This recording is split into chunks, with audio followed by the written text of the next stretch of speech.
श्रवण मला एकदम मागे शाळेत येताना भेटला. त्याच्या हातात नवीन पेन होता आणि म्हटलं आता त्यांनी सही करावी मस्तरवरती. त्याच्याकडून पेन घेतला. पेन खूप छान होता तो.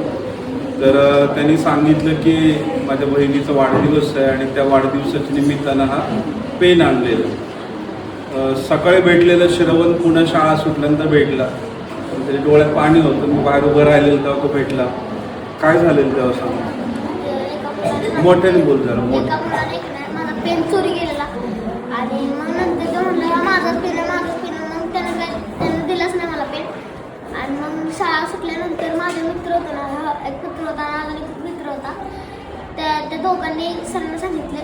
मग सरांनी सांगितले मग सरांपाशी गेलो आम्ही आणि मग सरांनी ते 20 रुपये दिले आणि त्या 20 रुपयांनी आम्ही पेन आणला आणि माझ्या बहिणीला तो गिफ्ट केला.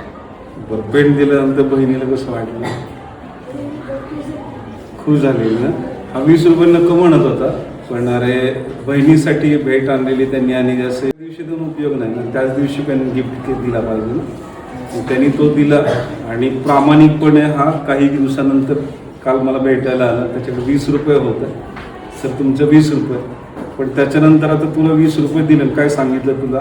एखादा गरजू एखादा मित्र असेल त्याला मदत कर असं सांगितलेलं होतं. भारी वाटलं ना.